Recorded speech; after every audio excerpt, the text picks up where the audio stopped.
Selamat datang di talk show She Built Peace. Saya Ruby Khalifah, tuan rumah She Built Peace.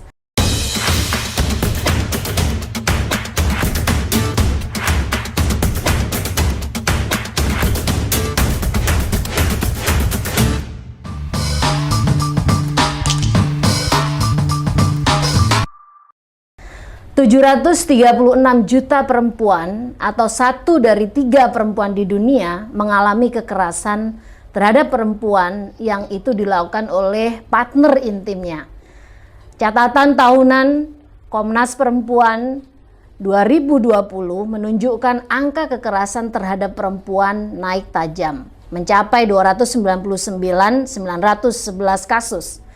Kasus yang paling banyak adalah kekerasan dalam rumah tangga dan relasi personal yang itu mencapai 79% atau sama dengan 6.480 kasus. Disusul dengan kekerasan dalam pacaran yang jumlahnya juga fantastik, 1.309 kasus. Dan posisi terakhir adalah kekerasan terhadap perempuan anak perempuan sebanyak 954 kasus. Selain adanya lingkungan tidak sehat, di mana dukungan pada perempuan rendah, ruang spasial yang sempit, lingkungan gelap, menempatkan perempuan beresiko mendapatkan kekerasan. Relasi gender yang timpang menjadi salah satu akar masalah terjadinya kekerasan terhadap perempuan. Talk show She Built Peace kali ini akan mengangkat tentang cerita seorang pendamping korban perempuan yang menggunakan dialog untuk mencegah korban dikawinkan dengan pelaku, serta membangun sebuah ekosistem pemulihan berbasis masyarakat dengan menggunakan pendekatan pembangunan perdamaian. Dialog untuk perlindungan perempuan korban. Hadir bersama saya Ibu An Yulianti dari Tasikmalaya. Beliau adalah Ketua Sekolah Perempuan. Bu An juga baru-baru ini diangkat menjadi Ketua Harian Pusat Pelayanan Terpadu Pemberdayaan Perempuan dan Anak atau biasa dikenal P2TP2A. Adalah sebuah unit layanan pemerintah untuk penanganan korban kekerasan terhadap perempuan dan anak.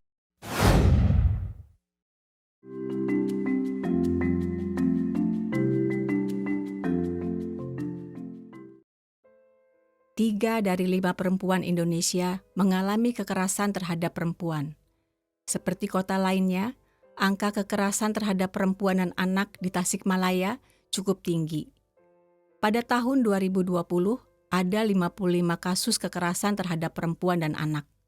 Kekerasan terhadap perempuan dan anak terjadi di mana saja, dan pelakunya lintas kelas sosial, umur, profesi, dan latar belakang pendidikan.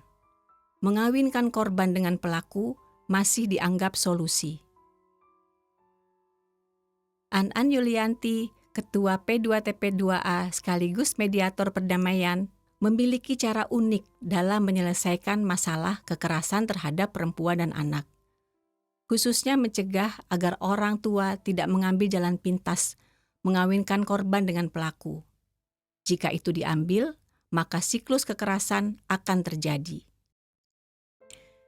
Dilahirkan di Tasikmalaya, An adalah sosok perempuan yang sangat aktif berkecimpung dalam program pemberdayaan perempuan.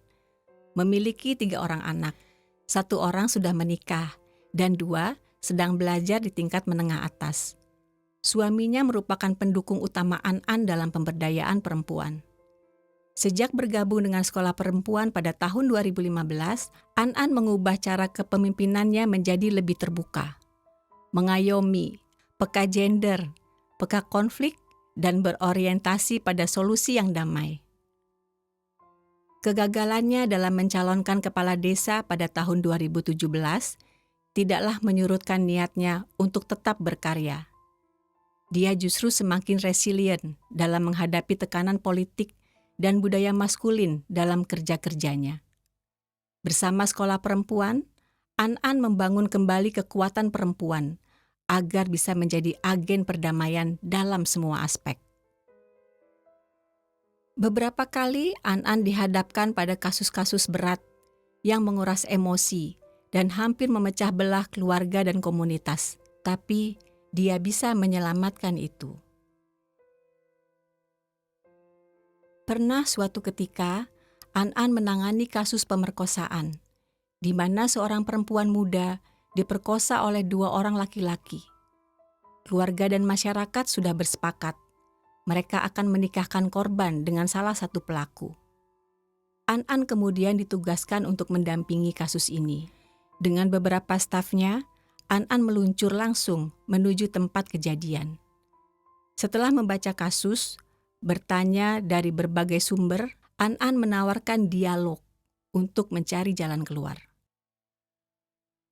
An mengundang beberapa perwakilan tokoh komunitas, tokoh agama, dan perwakilan keluarga untuk hadir dalam dialog.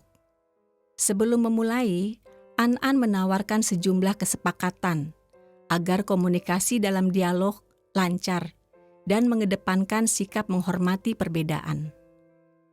Dia mulai membacakan sejumlah aturan.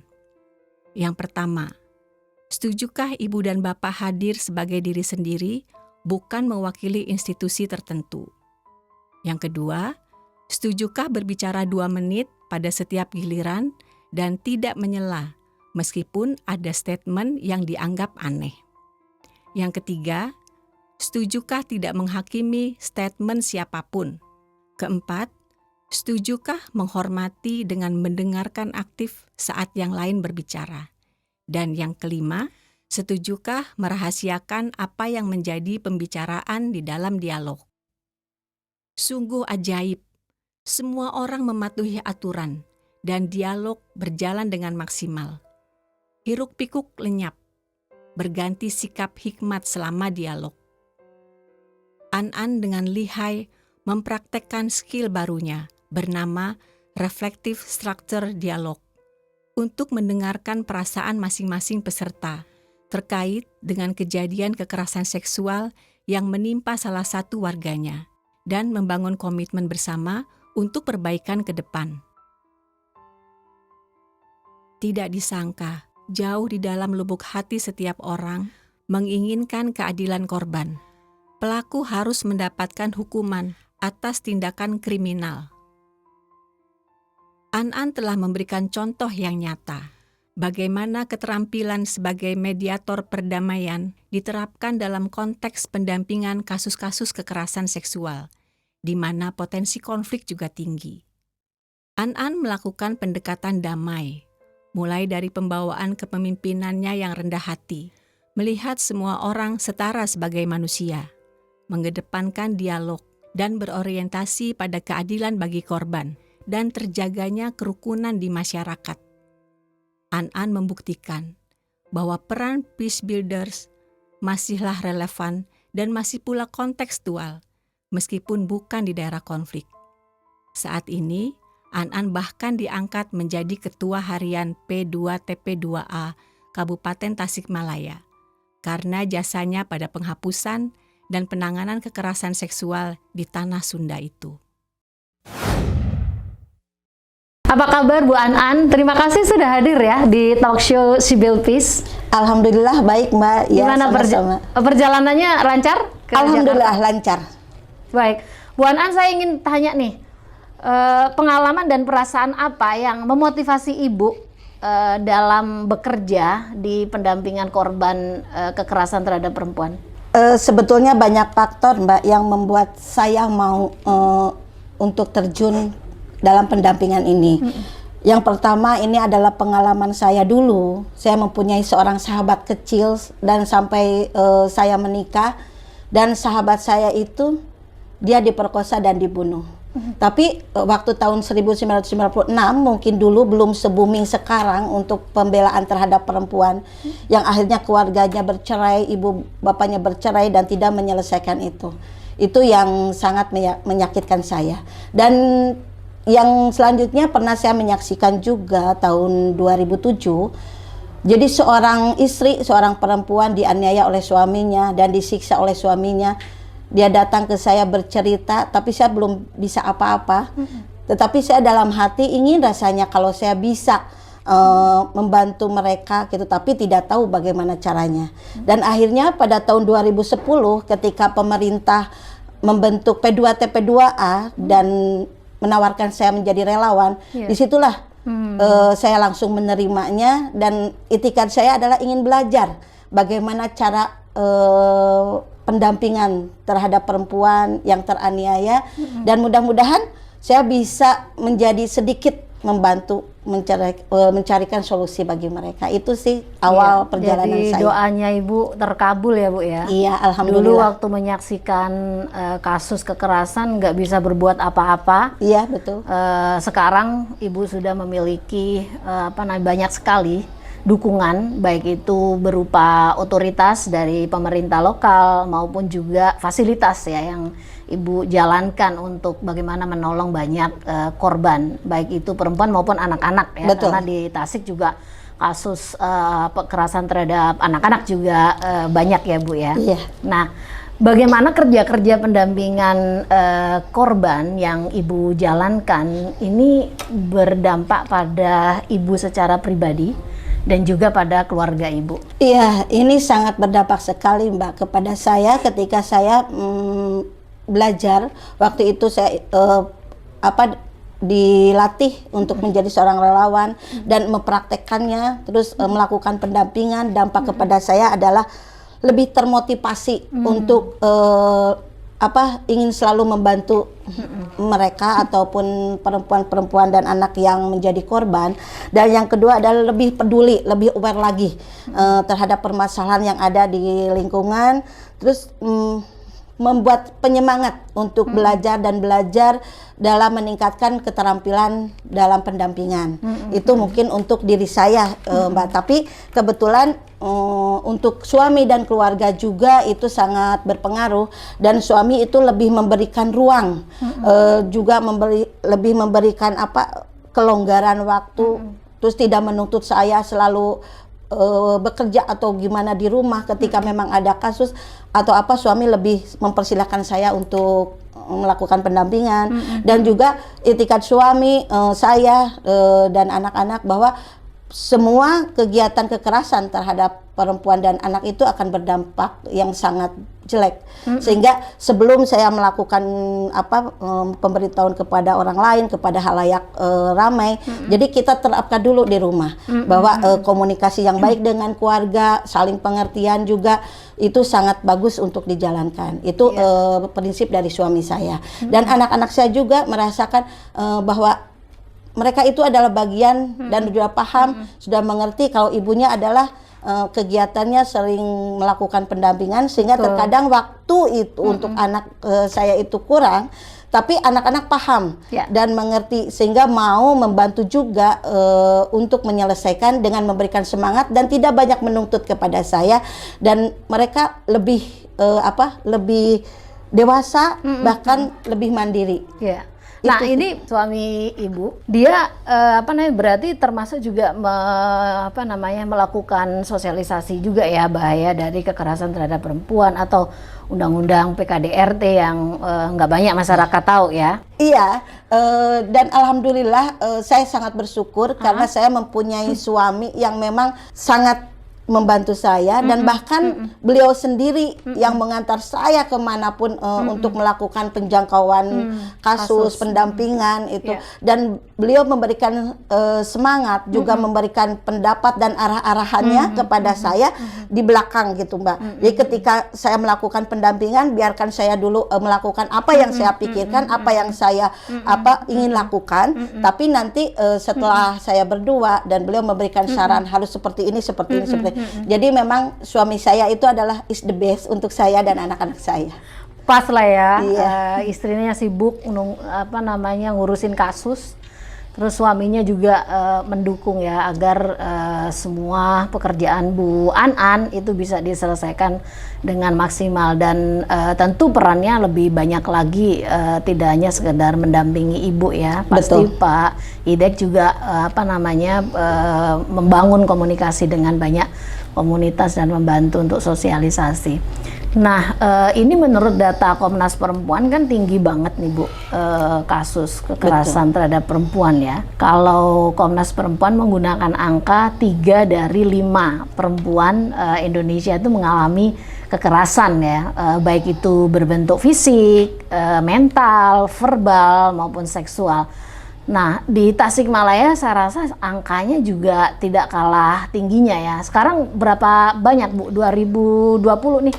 Kalau untuk 2020 sebelum kasus yang tertangani oleh P2TP2 yaitu ada 25 kasus dan memang itu didominasi oleh kasus kekerasan seksual terhadap anak perempuan. Dan untuk tahun ini itu sangat fantastis Mbak. Iya, karena sekarang itu sampai detik kemarin berarti bulan November awal itu sudah ada 61 kasus. Dan kasus yang tahun sekarang itu betul-betul sangat ekstrim sekali. Dan misalnya memang, kayak apa tuh Bu? Ya kasus paling banyak itu adalah kasus perkosaan dan juga pencabulan terhadap anak dan memang ada kasus KDRT juga terhadap perempuan dan juga satu kasus tindak perdagangan orang. Ya, baik. Ini yang dilaporkan ya. Yang dilaporkan belum dan yang nggak dilaporkan. Betul. Itu kayak orang bilang kayak gunung es. Betul. Jadi sebenarnya kasusnya banyak banget karena juga tipe-tipe kekerasan terhadap perempuan juga banyak. Nah, sebenarnya masyarakat kita sedang mengalami apa, Bu? Mengapa begitu banyak kasus kekerasan terhadap perempuan? Kalau menurut saya ini adalah pertama ketidakseimbangan atau ketidakmerataan antara peran perempuan dan laki-laki. Yang kedua adalah merasa risih kalau orang lain atau kalau kita atau masyarakat ikut campur ke dalam urusan rumah tangga orang lain.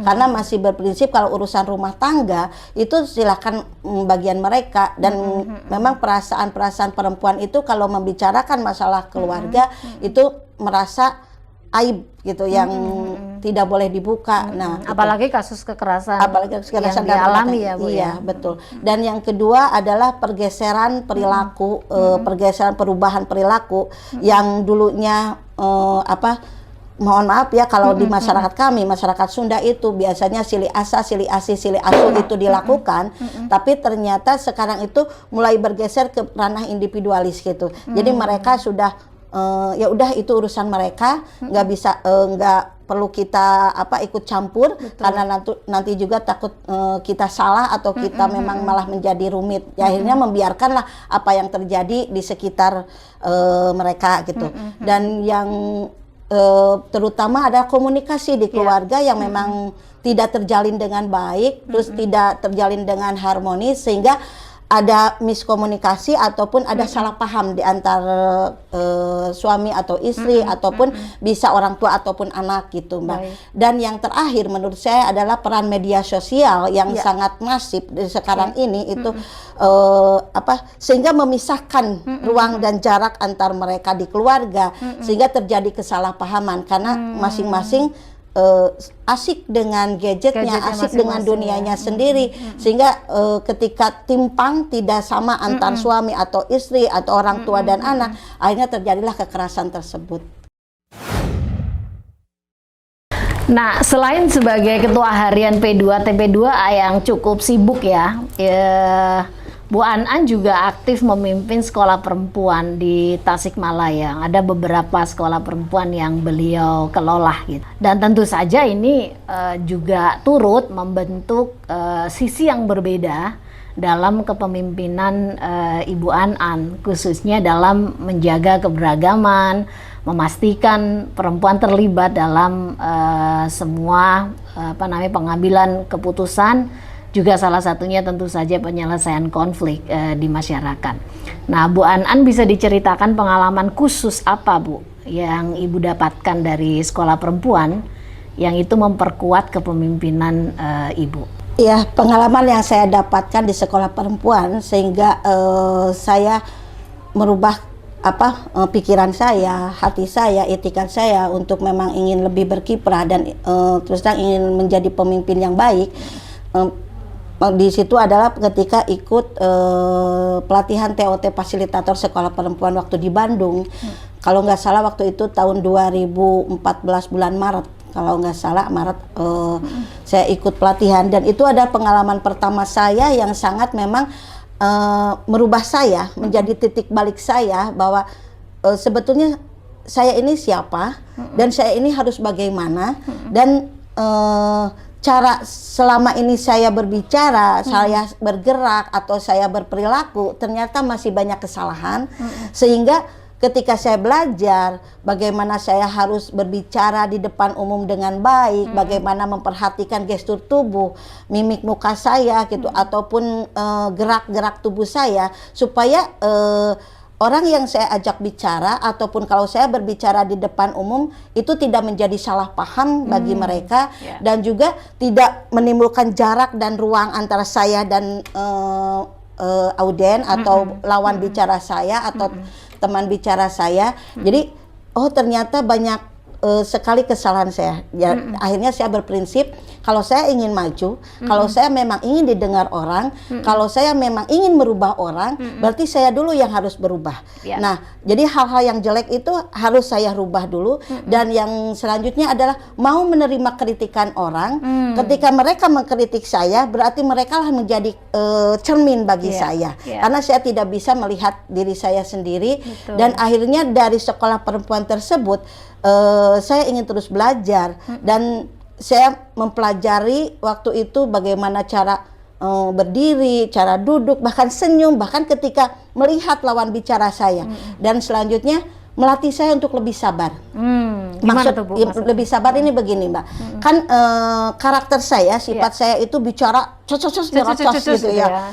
Susah dihentikan, susah dihentikan. Dan ketika orang lain bicara, saya sudah tahu bahwa inilah maksudnya, saya udah tahu ke sini. Nah, tapi di situ saya tidak memaksakan diri saya untuk langsung langsung bicara atau gimana, tapi saya lebih sabar lagi. Dan selanjutnya saya lebih menjaga perasaan-perasaan publik ataupun lawan saya bicara, sehingga mereka menjadi nyaman. Itu yang membuat titik balik saya untuk terus belajar dan belajar merubah diri. Karena ketika saya ingin ucapan ataupun perkataan saya mengajak orang lain dan itu untuk dilakukan, berarti saya harus melakukannya dulu di diri saya, di keluarga saya, karena ini akan menjadi contoh atau tauladan. Karena di masyarakat seperti ini, apakah yang diucapkan saya itu sudah dipraktekkan? Nah, berarti saya itu sebagai pribadi saya harus berubah, mulai dari sekarang, mulai dari diri sendiri, mulai dari hal yang terkecil. Dan saya harus menjaga keharmonisan keluarga saya juga, sehingga ini disampaikan waktu itu ketika saya pulang ke anak-anak dan ke suami, dan ternyata sedikit-sedikit mempraktekkan, akhirnya alhamdulillah bisa ya. Iya. Kalau dari cerita Ibu, pasti banyak orang yang pengen loh, Bu, berubah dan pengen juga ya ikut di sekolah perempuan yang ada di Tasikmalaya. Bisa ngubungin Bu An ini kayaknya. Nah, kalau dari cerita Ibu tadi, sebenarnya nilai dan keterampilan apa sih yang lebih khusus yang Ibu pelajari ya, atau diajarkan di sekolah perempuan, sehingga itu betul-betul mengubah cara Ibu ya mendekati masyarakat maupun mendekati perempuan. Jadi biar orang tahu nih, Bu, apa sih yang diajarin sebenarnya? Iya. Kalau nilai perdamaian yang ketika saya sebetulnya gini, Mbak ya, sebelum saya sama sekolah perempuan yang waktu saya dibina oleh Aman, awalnya saya mendirikan juga sekolah perempuan lestari yang memang itu hanya hanya asal-asalan saya aja, yang penting perempuan di waktu luangnya bisa memanfaat waktu luangnya itu. Tapi ketika saya terjun dan memang belajar di sekolah perempuan, nilai-nilai perdamaian yang bisa saya pelajari pertama adalah bisa menerima perbedaan. Karena dari perbedaan inilah ketika kita bisa menerimanya dan bisa berinteraksi dengan baik, sehingga perbedaan ini tidak akan menjadi jarak atau pemisah. Yang kedua adalah lebih peduli lagi kepada orang lain. Jadi lebih menghormati kepada orang lain, ketika di sekolah perempuan memang tidak saling berebut bicara atau tidak ingin menang sendiri. Dan yang lebih utama perbedaannya adalah penguatan NKRI, Mbak. Kenapa penguatan NKRI saya sebutkan? Karena ternyata jangankan se-Indonesia, tingkat nasional, di ranah kita juga itu perbedaannya banyak. Terus nilai perdamaian di sekolah perempuan yang bisa saya dapatkan yaitu pertama adalah bisa lebih menerima perbedaan. Karena dari perbedaan ini kalau kita bisa beradaptasi, bisa menerima, sehingga akan menghilangkan yang namanya perpecahan atau jarak gitu ya. Yang pertama itu. Yang kedua, lebih peduli lagi kepada orang lain, lebih menghormati lagi kepada orang lain. Jadi tidak, maksudnya gini, ketika kita melakukan kegiatan tidak ingin selalu pendapat kita yang didengar, terus saling berebut bicara ataupun apa. Itu yang diajarkan di sekolah perempuan. Dan selanjutnya adalah saling mendukung antar sesama anggota, antar sesama perempuan, tidak saling menjatuhkan. Dan yang paling utama adalah untuk penguatan NKRI, ya gitu. Karena kita ada sebagai warga negara Indonesia, jadi kita harus ikut peduli juga untuk memperkuat negara kita ini. Jadi apa yang kita bisa lakukan, jangankan kalau memang nggak bisa untuk tingkat nasional se-Indonesia, kenapa tidak di lingkungan kita sendiri? Nah, dengan penguatan itu, dengan kesadaran itu bahwa kita adalah Indonesia, warga Indonesia masih tetap bersaudara. Apapun agama kita, apapun budaya kita, apapun perbedaan-perbedaan itu, yang penting itulah yang dipelajari di Aman bersama sekolah perempuannya, dan memberikan juga pengetahuan kepada saya bahwa perempuan-perempuan itu harus menjadi agen perubahan dan agen perdamaian. Iya, Bu, nilai-nilai tadi itu kan bagus banget ya. Dan itu banyak sekali mengubah cara ibu gitu, bagaimana berkomunikasi, interaksi dengan masyarakat. Boleh nggak Bu dicontohin prakteknya seperti apa? Bagaimana sebuah perbedaan itu penting untuk dikelola dan akhirnya ibu berhasil gitu di sekolah perempuan? Ya, di sekolah perempuan sebetulnya awal mulanya Mbak ya, karena kebetulan awal mulanya saya adalah dari Desa Cipakat, yang memang di situ banyak perbedaan, tapi memang bukan dengan perbedaannya satu rumpun, tetap masih rumpun Sunda gitu. Cuma di situ ada perbedaan golongan gitu ya. Keyakinan golongan, ada yang NU, ada yang Persis, Muhammadiyah, ada Ahmadiyah juga. Nah, dari perbedaan itu saya beretikat kita jangan menjadi pecah, jangan menjadikan perselisihan, tapi harus bisa bersatu. Sehingga waktu itu ketika saya mendirikan sekolah lestari secara memang adalah orang-orang terdekat saya gitu, perempuan-perempuan terdekat saya, dan ketika waktu itu memang ada juga sekolah perempuan Lajnah Imailah, maka kita satukan menjadi sekolah perempuan Cipakat. Dan itu bisa ya Bu ya? Alhamdulillah itu bisa, dan memang pada dasarnya penduduk warga Desa Cipakat sebetulnya mereka itu bersaudara, mereka itu menjalin hubungan yang baik, dan pada dasarnya mereka itu bersosialisasi dengan baik. Dan ketika SP Cipakat ini digabungkan, alhamdulillah juga jadi ada pengetahuan-pengetahuan yang bisa bertimbal balik gitu Mbak. Jadi dari kami ke mereka, dari mereka ke kami, dan bahkan memperkuat persaudaraan. Wah, ini pas banget Bu momennya. Karena di beberapa tempat sekarang sedang mengalami krisis gitu, yang tidak bisa mengelola perbedaan gitu. Ada saudara kita yang berasal dari keyakinan yang minoritas, kemudian dianggap sesat atau dianggap tidak berhak untuk hidup di tanah Indonesia. Mudah-mudahan dengan mendengarkan ini orang pada bisa dapat inspirasi ya, bahwa perempuan di Tasikmalaya bisa loh mengelola perbedaan itu dan bisa duduk bareng untuk bicara dan tentu saling berbagi ya apa yang sebenarnya menjadi concern masing-masing, dan mana yang itu bisa sebenarnya dilakukan secara bersama. Nah, boleh nggak Bu dikasih contoh skill terkait dengan perdamaian yang Ibu rasa Ibu hanya dapetin di sekolah perempuan dan itu penting banget buat kepemimpinan Ibu saat ini? Iya. Sebetulnya gini Mbak, keterampilan yang saya dapatkan di sekolah perempuan ini memang sangat banyak, dan memang itu menjadi itikat baik, bahkan penyemangat saya bahwa kita perempuan bisa loh memimpin. Nah, kalaupun tidak bisa memimpin dalam konteks menjadi pemimpin atau menjadi kepala atau apapun, tapi kita bisa memimpin diri sendiri gitu. Kalau kita perempuan bisa sudah memimpin diri sendiri, keluarga gitu, insya Allah kedepannya itu akan lebih baik. Nah, keterampilan yang saya dapat adalah pertama lebih percaya diri ketika saya berbicara di depan publik, di depan umum, lebih percaya diri dan juga lebih lebih tenang gitu. Karena yang saya sampaikan itu adalah isu-isu perdamaian, bukan memaksa mereka untuk melakukan apa yang saya inginkan, tapi lebih membuka pikiran mereka bahwa berdamai itu sangat diperlukan dalam kehidupan kita sehari-hari. Dan yang kedua adalah bisa berkomunikasi dengan baik,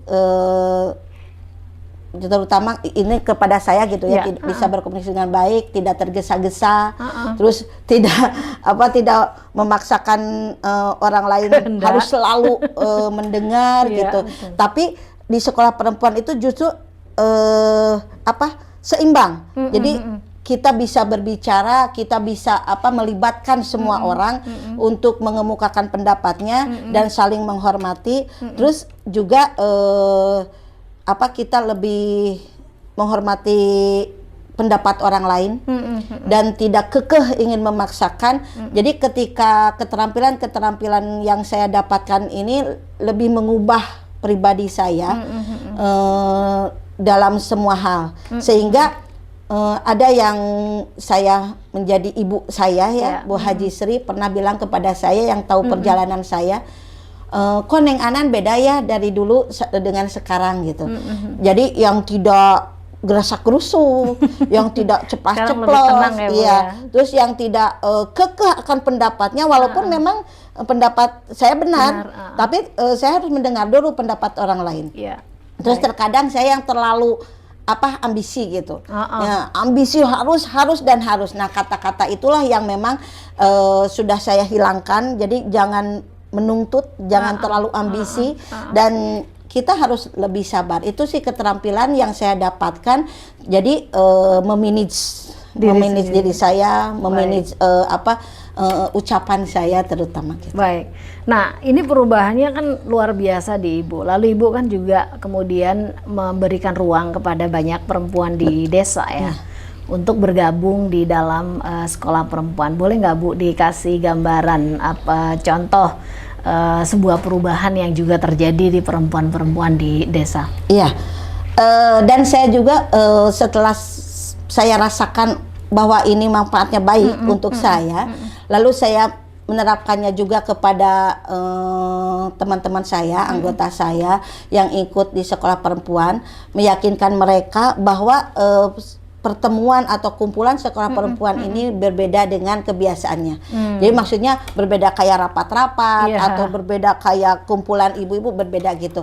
Jadi pertemuan ini di sekolah perempuan kita yuk kumpul bareng apa adanya, tidak memaksakan harus bagaimana, harus pakai baju apa atau gimana atau di ruangan formal, tapi kita lebih dekat gitu ya, sehingga mereka itu merasa lebih nyaman dan mau ikut belajar di sekolah perempuan. Dan itu ada buktinya, kemajuan bagi perempuan-perempuan yang dulu seperti kalau di sekolah SP Cipakat ada yang namanya Teh Wiwi ya. Teh Wiwi itu dulu bukan siapa-siapa dan tidak aktif di mana-mana, tapi ketika sedikit-sedikit belajar dan saya ajak dan berikan ruang gitu, berikan kesempatan untuk maju, dan alhamdulillah sekarang aktif sampai sekarang.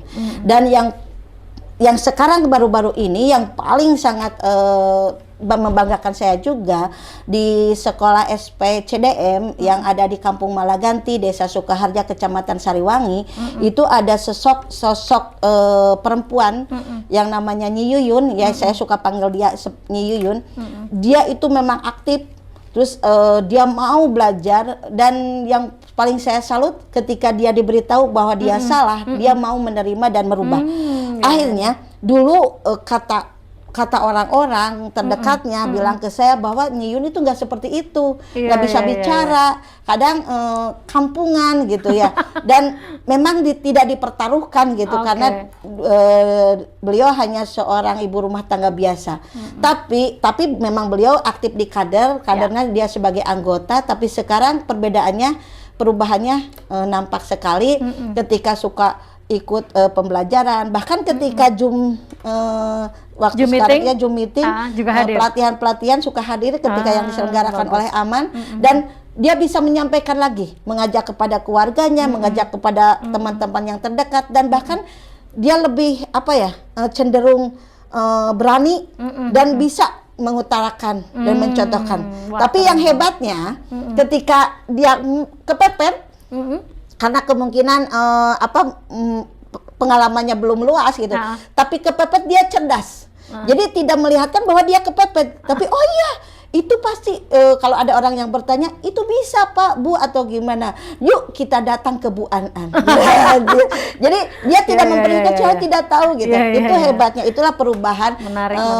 Seorang Nyi Yun yang memang diakui oleh teman-temannya, oleh Pak RT, Pak RW, bahkan oleh tingkat desa juga memang berkata seperti itu. Bidan desa meyakinkan seperti itu. Wah, sehingga sekarang ini saya lagi menata sekolah perempuan yang ada di Kampung Malaganti ya, yang ada di Desa Sukaharja, dan mereka akhirnya saya mendapat keterangan dari Pak RT, Pak RW dan kader di sana, juga ketua kader di sana, bahwa banyak masyarakat yang memang ingin ikut di sekolah perempuan, dan rencananya itu akan saya rangkul, akan saya ajak di akhir bulan November ini. Alhamdulillah. Jadi betul-betul ya, sebenarnya kalau dilihat dari cerita dengar dari cerita Bu An-an, sebuah perubahan itu mungkin banget. Masyarakat butuh contoh yang konkret gitu ya, bagaimana seseorang yang berubah itu bisa bermanfaat untuk keluarganya maupun juga untuk komunitasnya.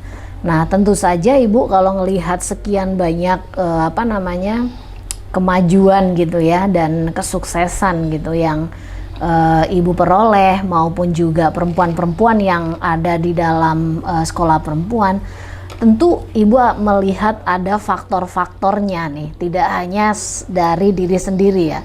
Faktor-faktor apa yang menurut Ibu begitu berpengaruh dalam mendukung atau mendorong kesuksesan perempuan ya, khususnya yang aktif di dalam sekolah perempuan dan mereka mengalami perubahan yang positif? Iya, betul sekali Pak. Semua itu memang ada faktor, ada penyebabnya, sehingga mereka bisa berubah seperti itu. Yang pertama adalah metode pembelajaran yang memang beda dengan metode pembelajaran yang selama ini didapatkan gitu.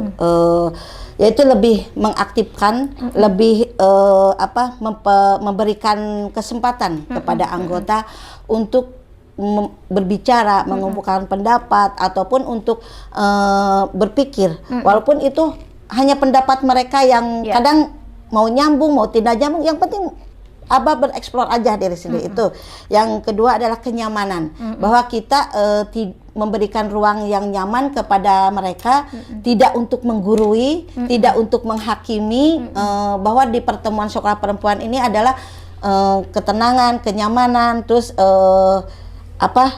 persahabatan yang memang kita berikan, terus berkesempatan untuk berkontribusi. Jadi tidak single fighter atau tidak hanya dirinya sendiri. Saya ingin berharap seperti ini, tidak Bu An-an lagi gitu. Justru saya ingin ada Bu An-an lain yang bisa melakukan ini, karena ini akan berhasil ketika kerja bareng-bareng. Itu yang saya sampaikan kepada mereka. Terus saling menghormati itu ditekankan, bahwa di antara kita itu saling menghormati. Apapun yang dilakukan di sekolah perempuan, kalau ada kerahasiaan yang memang disampaikan oleh anggota, yuk kita rahasia, jaga kerahasiaan. Mana yang disampaikan ke orang lain itu adalah betul-betul informasi-informasi mengenai isu-isu kebaikan, isu-isu perdamaian. Terus yang paling utama adalah dukungan dari suami dan keluarga. Itu sangat mendukung sekali, dukungan suami, keluarga, anak-anak, orang tua ataupun saudara gitu ya, mendukung. Terus selanjutnya adalah lingkungan, lingkungan sekitar juga bisa mendukung, bisa tidak mengolok-olok gitu. Iya. Untuk apa belajar, sudah Iya, tua, betul. mau jadi apalah nanti gitu. Ya cukuplah kita seperti ini gitu kan, terkadang seperti itu. Tapi ketika lingkungannya mendukung untuk lebih kemajuan, itu adalah faktor utama. Dan yang lebih penting menurut saya adalah keyakinan diri sendiri. Ketika kita yakin, kita ingin, kita mau, dan kita mampu, insya Allah segala halangan dan rintangan bisa kita atasi. Itu aja. Iya, saya kalau dengerin Bu An itu ya udah optimis gitu ya. Nadanya itu selalu optimis. Tapi memang penting ya, semua orang perlu tahu bahwa keyakinan diri, kapasitas diri tidak cukup untuk kita maju. Iya. Lingkungan yang sangat kondusif, lingkungan yang ramah, Betul. memberikan apresiasi pendekatan ya Bu ya, bukan menghakimi atau mengecilkan gitu ya.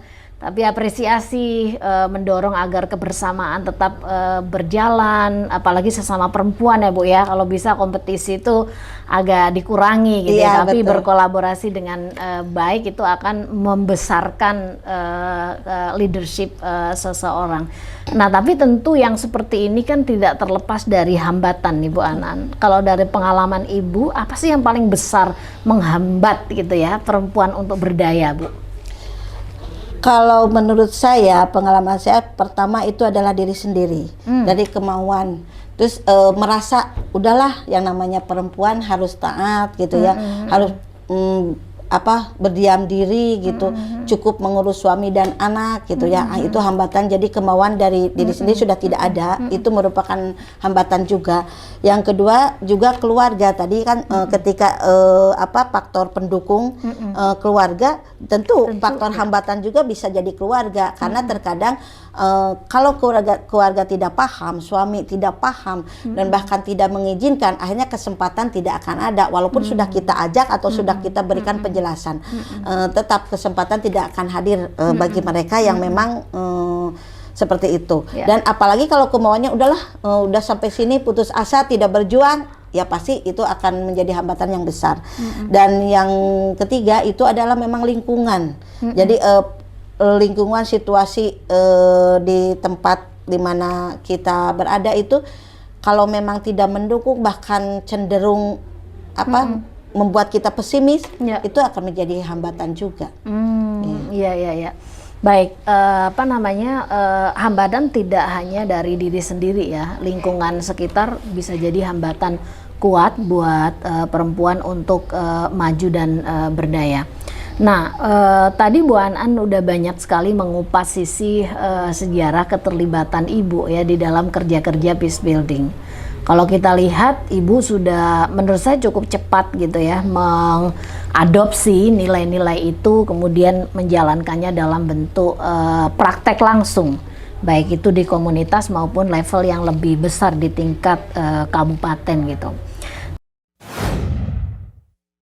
Nah, konteks bicara tentang pendekatan yang Ibu pakai, menurut saya menarik untuk saat sekarang mengeksplorasi tentang bagaimana Ibu sebenarnya menggunakan pendekatan peace building ya, atau membangun perdamaian. Salah satu yang dipakai oleh Bu An tentu saja ada yang namanya dialog atau panjangnya reflective structure dialogue gitu ya.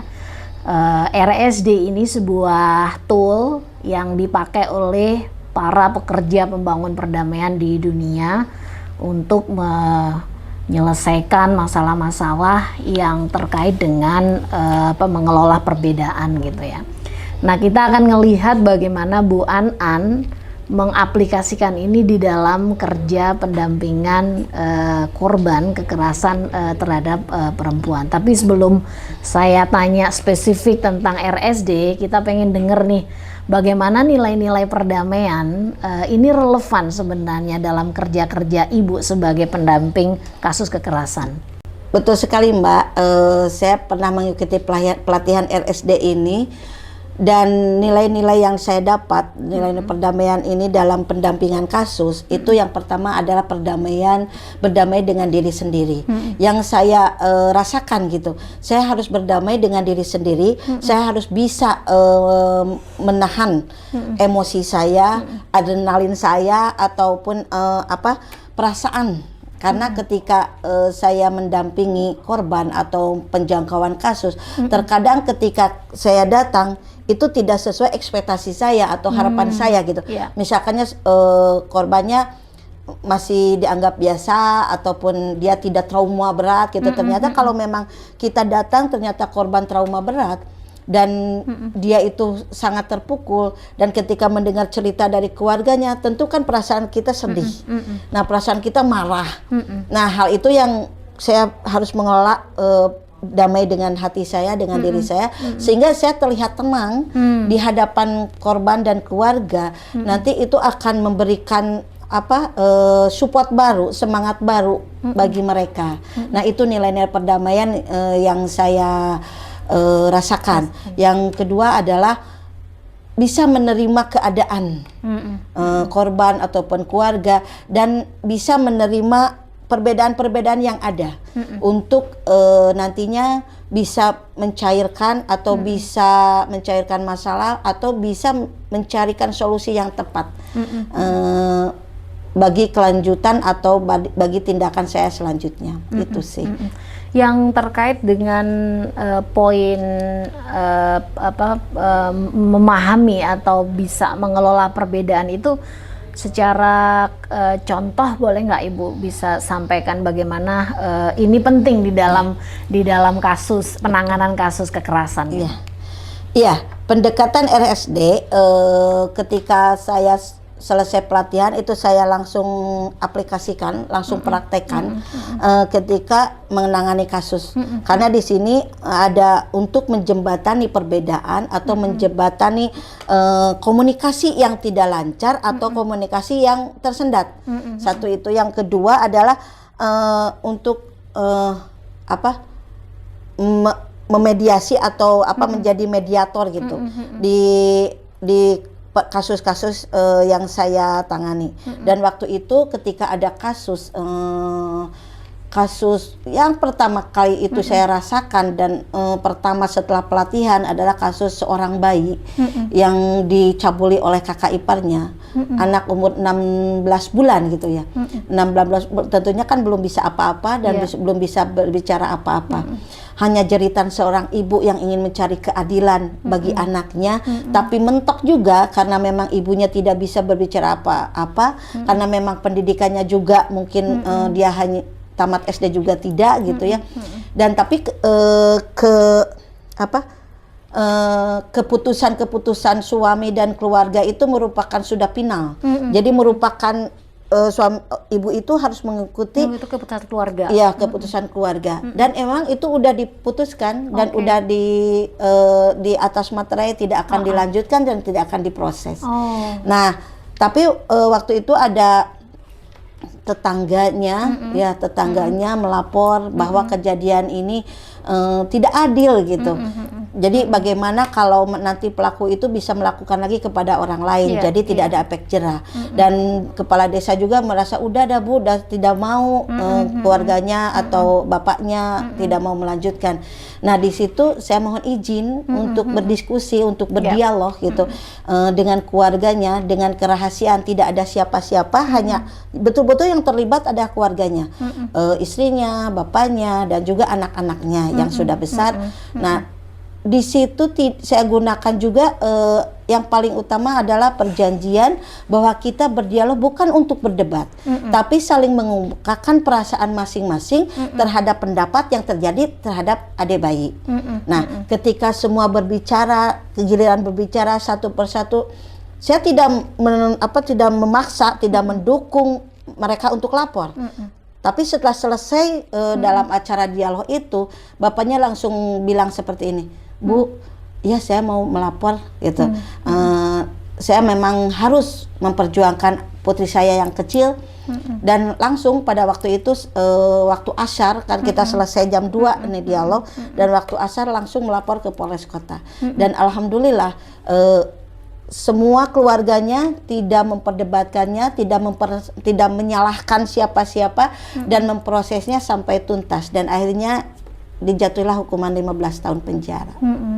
Wah, luar biasa sekali dampak dari pendekatan ini ya, perdamaian, khususnya dalam konteks bagaimana Ibu mengintegrasikan dialog di dalam proses penanganan kasus yang paling orang mungkin nggak tahu ya Bu. Betul.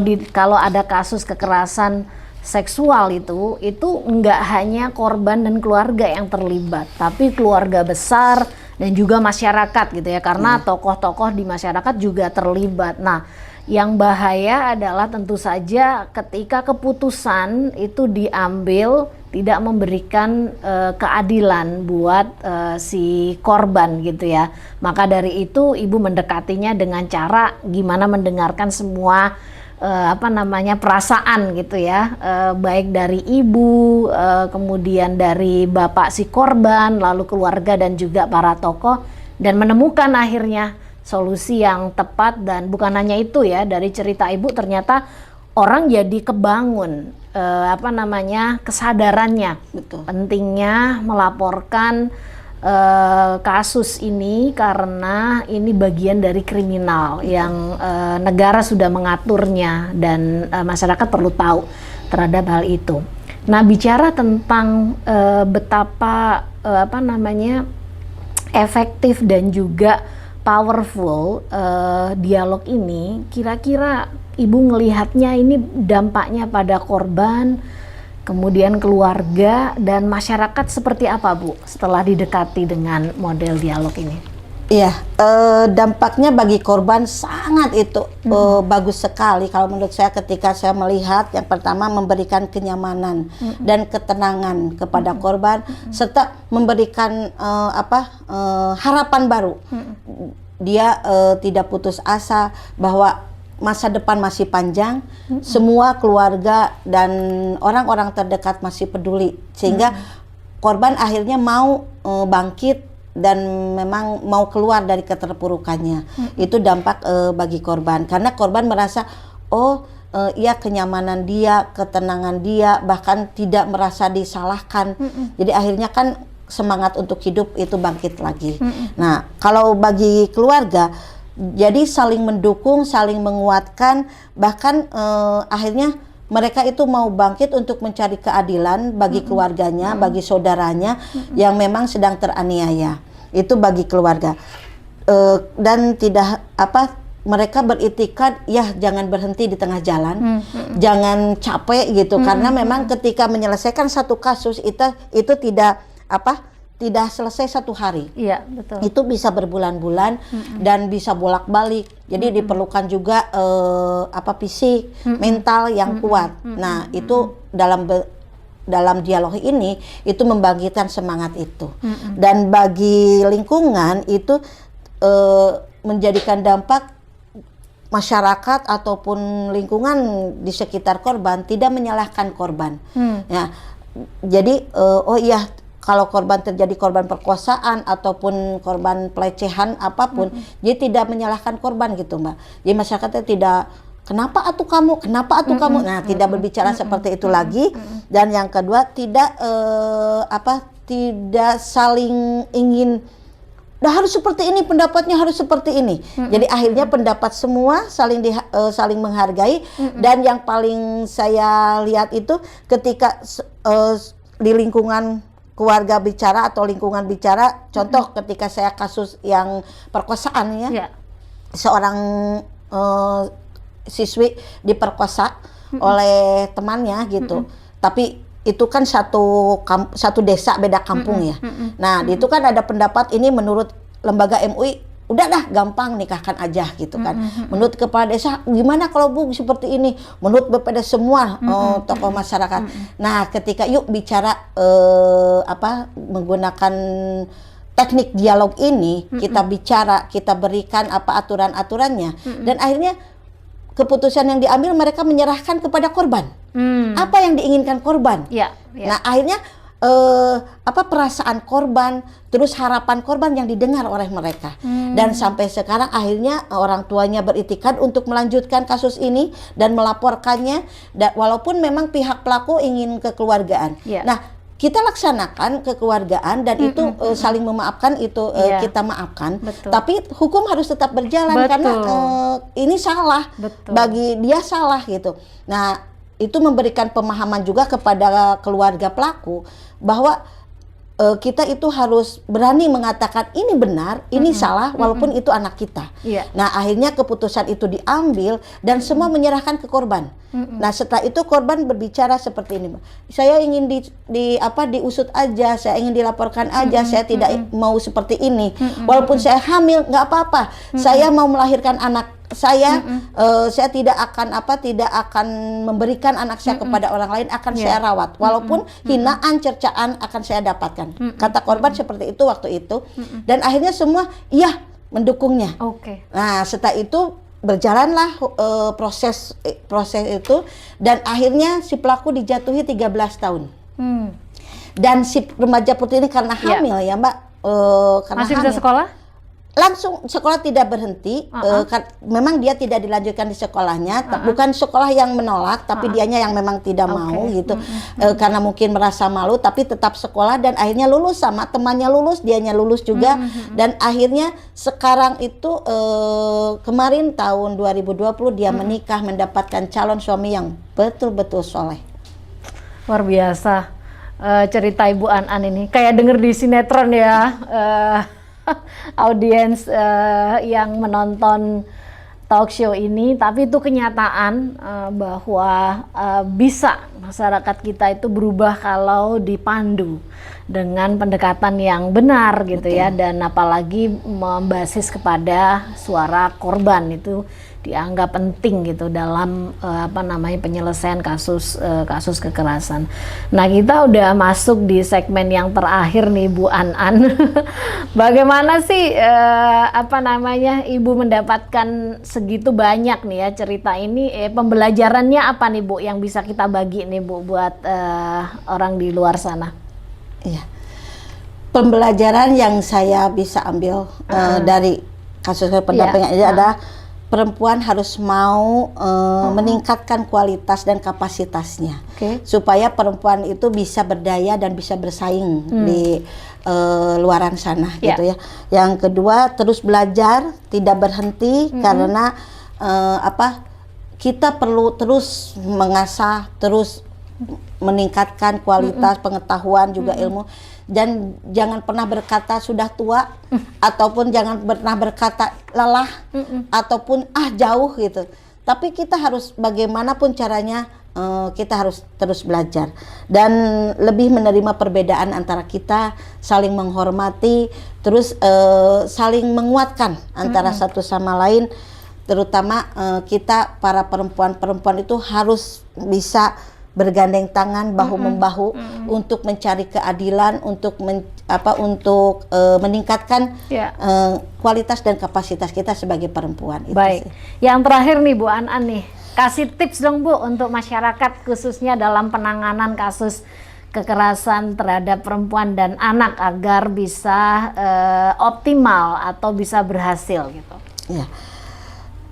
Saya seringkali berbicara kepada diri saya dan kepada keluarga juga anggota saya gitu. Kalau memang ada yang suka bertanya, Bu An, apa sih rahasianya, apa tipsnya sehingga memang kelihatannya kan berhasil terus sukses gitu.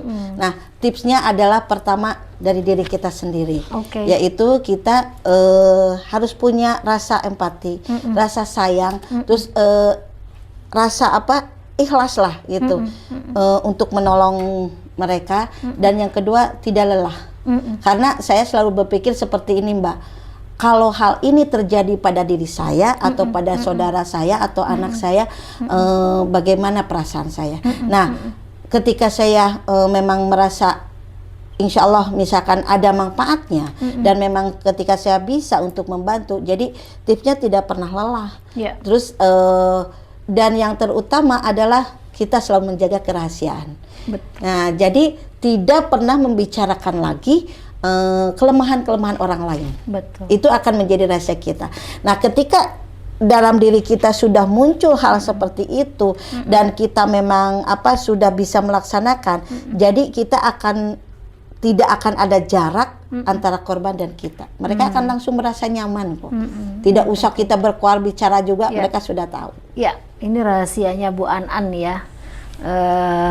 Para ibu dan juga para pendamping kasus kekerasan terhadap perempuan dan anak, dimulai dari diri sendiri penting banget, adalah empati dan rasa kasih sayang. Mereka adalah manusia seperti kita dan penting untuk didengarkan suaranya. Terima kasih Bu An ya sudah meluangkan waktu hadir di talk show She Built Peace. Tentu pengalaman Ibu sebagai juru damai yang bekerja dalam penanganan kasus kekerasan terhadap perempuan, mengintegrasikan bagaimana nilai-nilai perdamaian dan juga teknik-teknik dialog di dalamnya betul-betul membuat proses penanganan kasus ini menjadi jauh lebih baik, dan yang paling penting adalah memitigasi adanya konflik maupun hal-hal kegaduhan yang terjadi karena kasus kekerasan ini. Tingginya angka kekerasan terhadap perempuan tidak saja disebabkan oleh relasi yang tidak setara yang menempatkan perempuan rentan terhadap tindak kekerasan berbasis gender. Pemerintah Indonesia saat ini telah memperkuat infrastruktur penanganan kekerasan terhadap perempuan dan anak di tingkat kota bernama Pelaksana Teknis Daerah atau PTD Perlindungan Perempuan dan Anak di seluruh Indonesia. Tidak jarang kasus-kasus kekerasan terhadap perempuan menimbulkan ketegangan di dalam keluarga dan komunitas. Cerita yang disampaikan oleh Bu An tadi jelas sekali bahwa satu kasus kekerasan itu bisa menjadi concern komunitas gitu. Jika terjadi kepanikan, maka biasanya rasional tidak dipakai atau dipinggirkan dan suara korban kebanyakan juga diabaikan. Yang berbahaya adalah keputusan mengawinkan korban dengan pelaku. Nah, pendekatan peace building yaitu Reflective Structure Dialogue atau disingkat RSD menawarkan 3 hal penting dalam hal ini. Yang pertama adalah mendengarkan dengan nyaman dan aman suara hati nurani aktor-aktor yang berbeda terkait dengan kasus kekerasan terhadap perempuan. Dialog memberikan kesempatan buat setiap aktor menyampaikan perasaan yang mengganggu mereka. Ketakutan akan dampak kasus kekerasan terhadap perempuan pada dirinya, dan juga dialog memberikan contoh bagaimana mendengarkan tanpa penghakiman. Suara mereka dijamin dalam kerahasiaan. Yang kedua, mencari sumber-sumber solusi yang lebih memberikan keadilan bagi korban dan keluarganya. Mengkaji dampak dari tradisi mengawinkan korban dengan pelaku akan membuka siklus kekerasan baru. Dan maka dari itu sangat tidak dianjurkan, bahkan kalau bisa dihilangkan dari memori kita bahwa mengawinkan korban dengan pelaku itu solusi. Yang nyata adalah dia akan menciptakan siklus kekerasan baru gitu. Ketiga adalah pendekatan perdamaian akan membuat pendampingan kasus kekerasan terhadap perempuan mempertimbangkan mitigasi konflik dalam konteks penanganan kekerasan terhadap perempuan. Artinya bahwa karena kasus ini melibatkan banyak aktor, maka aktor sering banget memiliki cara pandang yang berbeda. Kalau tidak dimitigasi atau kalau tidak diwadahi dalam sebuah dialog, maka mungkin sekali terjadi kekacauan. Nah, cerita tentang korban apa yang disampaikan oleh Bu An tadi memberikan banyak sekali pembelajaran buat kita bahwa suara korban adalah penting sekali untuk dijadikan basis analisis kita dalam merumuskan kebijakan maupun intervensi apapun yang itu terkait dengan kekerasan terhadap perempuan dan anak. Maka dari itu senantiasa dalam segala upaya penanganannya penting mendengarkan suara korban. Terima kasih sudah menyaksikan talk show She Built Peace. Semoga cerita-cerita yang kami suguhkan mampu menggerakkan Anda untuk meneladani para perempuan perdamaian kita. Perubahan tidak bisa ditunda. Perubahan tidak langsung besar. Perubahan mulai dari diri sendiri. Perubahan dari perempuan untuk masyarakat. Jika Anda memiliki cerita inspiratif tentang perempuan yang melakukan perubahan di komunitasnya, bisa hubungi kami di alamat yang tertulis di layar ini. Terima kasih atas partisipasinya. Sampai jumpa di tayangan She Built Peace berikutnya.